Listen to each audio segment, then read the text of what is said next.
ಅವ್ರು ಏನು ಹೇಳ್ತಾರೆ ನೋಡೋಣ.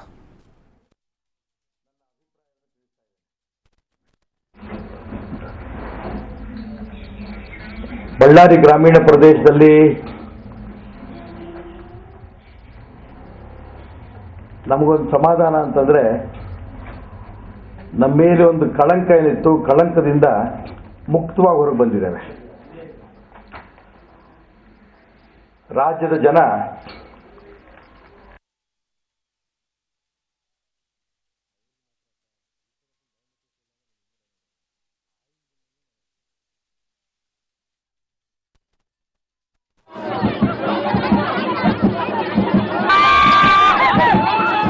ಅಭಿಪ್ರಾಯ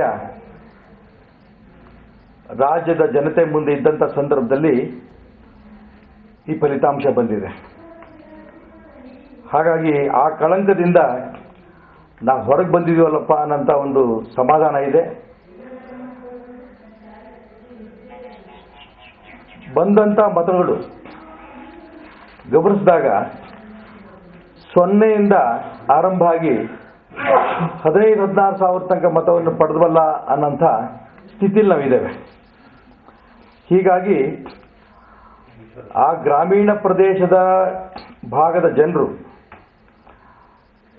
ಇಷ್ಟು ದೊಡ್ಡ ಸಂಖ್ಯೆಯಲ್ಲಿ ಭಾರತೀಯ ಜನತಾ ಪಾರ್ಟಿಗೆ ಸ್ವಪ್ರೇರಣೆಯಿಂದ ನಮಗೆ ಬೆಂಬಲ ಕೊಟ್ಟಿರೋದು ಬರುವಂಥ ದಿನಗಳಲ್ಲಿ ನಾನು ಈಗೇನು ಹೇಳಿದೆ 0ಯಿಂದ ಆರಂಭ ಆದಂಥ ಸಂಘಟನೆ ಇನ್ನೂ ಹೆಚ್ಚಿಗೆ ಈ ಸಂಘಟನೆನ ಆ ಬಳ್ಳಾರಿ ಗ್ರಾಮೀಣ ಪ್ರದೇಶದಲ್ಲಿ ನಾವು ಕಟ್ಟಿದ್ದೇವೆ. ಮತ್ತು ಬರುವಂಥ ದಿನಗಳಲ್ಲಿ ನಾವು ಬಳ್ಳಾರಿ ಜಿಲ್ಲೆಯಲ್ಲಿರೋಂಥ ಎಲ್ಲ ವಿಧಾನಸಭಾ ಕ್ಷೇತ್ರಗಳನ್ನು ಕೂಡ ನಾವು ಈಗಾಗಲೇ 4 ವಿಧಾನಸಭಾ ಸ್ಥಾನದಲ್ಲಿ ಭಾರತೀಯ ಜನತಾ ಪಾರ್ಟಿ ನಾವಿದ್ದೇವೆ. ಇನ್ನು ಉಳಿದಂಥ ಸ್ಥಾನದಲ್ಲೂ ಕೂಡ ಭಾರತೀಯ ಜನತಾ ಪಾರ್ಟಿ ಗೆಲ್ಲೋ ದಿಕ್ಕಿನಲ್ಲಿ ಸಂಘಟನೆಯನ್ನು ಕೂಡ ನಾವು ಕಟ್ತೇವೆ. ಏನು ಚುನಾವಣಾ ಸಂದರ್ಭದಲ್ಲಿ ಬಳ್ಳಾರಿ ಗ್ರಾಮೀಣ ಪ್ರದೇಶದ ಅಭಿವೃದ್ಧಿ ದಿಕ್ಕಲ್ಲಿ ನಾನಾಗಲಿ, ಮಾನ್ಯ ಯಡಿಯೂರಪ್ಪನವರಾಗಲಿ, ಮಾನ್ಯ ಸದಾನಂದ ಗೌಡರಾಗಲಿ ನಾವೇನು ಆ ಭಾಗದ ಅಭಿವೃದ್ಧಿ ಮಾಡಬೇಕು ಅನ್ನೋಂಥ ಆ ಭಾಗದ ಗ್ರಾಮೀಣ ಪ್ರದೇಶ ಸ್ಥಿತಿ ನೋಡಿಕೊಂಡು ನಮಗೆ ಆಶ್ಚರ್ಯ ಆಗಿತ್ತು. ಆ ಅಭಿವೃದ್ಧಿನ ರಾಜ್ಯ ಸರ್ಕಾರದಿಂದ ನಾವು ಮಾಡಬೇಕು ಅನ್ನೋಂಥ ವಿಚಾರದಲ್ಲಿ ಯಾವುದೇ ಕಾರಣಕ್ಕೂ ಹಿಂದೆ ಬೀಳಲ್ಲ. ನಾವು ಅಲ್ಲಿ ಅಭಿವೃದ್ಧಿನೂ ಕೂಡ ನಾವು ಮಾಡ್ತೇವೆ ಅನ್ನೋಂಥ ಅಂಶವನ್ನು ಈ ಸಂದರ್ಭದಲ್ಲಿ ಹೇಳ್ತೇನೆ.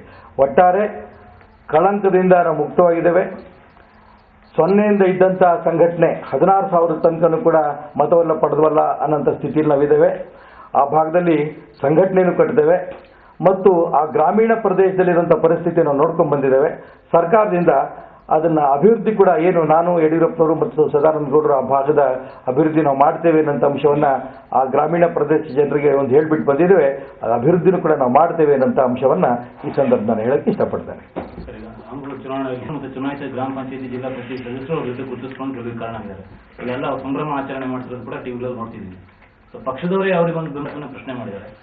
ಬಳ್ಳಾರಿ ಜಿಲ್ಲೆ ಭಾರತೀಯ ಜನತಾ ಪಾರ್ಟಿ ಅನ್ನೋಂಥ ಹೆಸರು ನಾವು ಇದ್ರೂ ಕೂಡ ನಮ್ಮ ಮೇಲೆ ಆಪಾದನೆ ಇದ್ದಂಥದ್ದು ನಮ್ಮ ಕಾರ್ಯಕರ್ತರು, ನಮ್ಮ ಅನೇಕ ಹಿತೈಷಿಗಳು ಒಂದು ರೀತಿಯ ಅವ್ರ ಕೈಯಲ್ಲಿ ಕಪಿಮುಷ್ಟಿನಲ್ಲಿ ಬಳ್ಳಾರಿ ಜಿಲ್ಲೆ ಭಾರತೀಯ ಜನತಾ ಪಾರ್ಟಿ ಇದೆ ಅನ್ನೋಂಥ ಅಂಶ ಇದು ಬಹಿರಂಗ ಸತ್ಯ. ಆ ಸಂದರ್ಭದಲ್ಲಿ ಗ್ರಾಮೀಣ ಪ್ರದೇಶದ ಗ್ರಾಮ ಪಂಚಾಯತಿ ಚುನಾವಣೆ ಇರ್ಬೋದು, ಜಿಲ್ಲಾ ಪಂಚಾಯತ್ ಚುನಾವಣೆ ಇರ್ಬೋದು, ಯಾವುದೇ ನಾಮಿನೇಷನ್ಸ್ ಇರ್ಬೋದು, ಅವ್ರು ಹೇಳಿದ್ದೇನೆ ರೆಡ್ಡಿ ಬ್ರದರ್ಸ್ ಆಗಲಿ ಶ್ರೀರಾಮುಲು ಹೇಳಿದ್ದಂಥವ್ರಿಗೆ ನಾವು ಟಿಕೆಟ್ ಕೊಟ್ಟಿದ್ದೀವಿ, ಅವ್ರು ಹೇಳಿದಂಥವ್ರಿಗೆ ನಾವು ನಾಮನಿರ್ದೇಶನ ಕೂಡ ಮಾಡಿದ್ದೀವಿ. ಹಾಗಾಗಿ ಅವ್ರು ಹೇಳಿದ್ದವರು ಅವ್ರ ಜೊತೆ ಹೋಗಿದ್ದಾರೆ ವಿನಃ ಯಾರು ಸಂಘಟನೆ ಜೊತೆ ಉಳಿಬೇಕು ಅಂತ ಇದ್ದಾರೋ ಅವ್ರು ಯಾರೂ ಕೂಡ ಅವ್ರ ಜೊತೆ ಹೋಗಿಲ್ಲ. ಅವರೆಲ್ಲ ಹೋಗಿದ್ದಕ್ಕೋಸ್ಕರನೇ ಇವತ್ತು 0ಯಿಂದ ನಾವು ಸುಮಾರು 16 ಸಾವಿರ ತನಕ ಮತವನ್ನು ಪಡೆದಿದ್ದೀವಿ ಅನ್ನೋಂಥ ಅಂಶ ಬೆಳಕಿಗೆ ಬಂದಿದೆ. ಹಾಗಾಗಿ ನಾವೇ ನಿರಾಶೆ ಆಗಂಥ ಪರಿಸ್ಥಿತಿ ಇಲ್ಲ. ನಾವು 16 ಸಾವಿರ ಓಟ್ ತೊಗೊಂಡಿದ್ದೀವಿ, 0ಯಿಂದ 16 ಸಾವಿರ ಓಟ್ ತನಕ ತೊಗೊಂಡಿದ್ದೀವಿ. ನಮ್ಮ ಅಲ್ಲಿ ಕಾರ್ಯಕರ್ತರು ಹಿತೈಷಿಗಳಿಗೆ ನಿಜಕ್ಕೂ ಕೂಡ ಇಲ್ಲಿ ಪಕ್ಷವನ್ನು ಕಟ್ಟಬಹುದು ಅನ್ನೋಂಥ ವಿಶ್ವಾಸ ಬರುತ್ತೆ ಅಂತ ಭಾವಿಸ್ತೇನೆ. ನಾನು ಆದಷ್ಟು ಬೇಗ ಬಳ್ಳಾರಿ ಜಿಲ್ಲೆಗೂ ಹೋಗ್ತೇನೆ.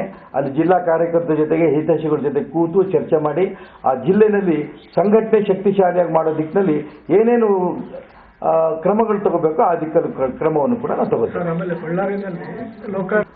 ಚುನಾವಣೆ ಹೋದಂಥ ಸಂದರ್ಭದಲ್ಲೇ ಆ ರಿಪಬ್ಲಿಕ್ ಸ್ಟೇಟ್ ಅನ್ನೋಂಥ ಅಂಶವನ್ನು ಏನು ಲೋಕಾಯುಕ್ತ ಹೇಳಿದಾರೋ ಅದು ನಮ್ಮ ಗಮನಕ್ಕೆ ಆಗಲೇ ಬಂದಿತ್ತು. ನಾವು ಮುಂಚೆ ಸರ್ಕಾರದಲ್ಲಿರೋಂಥ ಸಂದರ್ಭದಲ್ಲಿ ನಾವು ಬಳ್ಳಾರಿಗೆ ಹೋಗುವಂಥ ಸಂದರ್ಭದಲ್ಲಿ ಒಂದು ರೀತಿಯ ಕಾಂಕ್ರೀಟ್ ರೋಡಲ್ಲಿ ಹೋಗಿದ್ವಿ.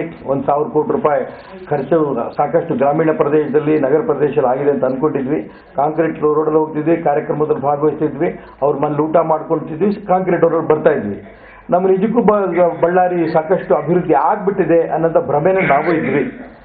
ಚುನಾವಣಾ ಸಂದರ್ಭದಲ್ಲಿ ಹೋದ ನಂತರ ನಮ್ಗನ್ನಿಸ್ತು ಇದು ನಾವು ಅಂದ್ಕೊಂಡಂಗೆ ಆ ಹಣ ಪೂರ್ಣ ಸದುಪಯೋಗ ಗ್ರಾಮೀಣ ಪ್ರದೇಶ ಜನಕ್ಕೆ ಆಗಲಿಲ್ಲ ಅನ್ನೋಂಥ ನೋವು ನಮಗಿತ್ತು.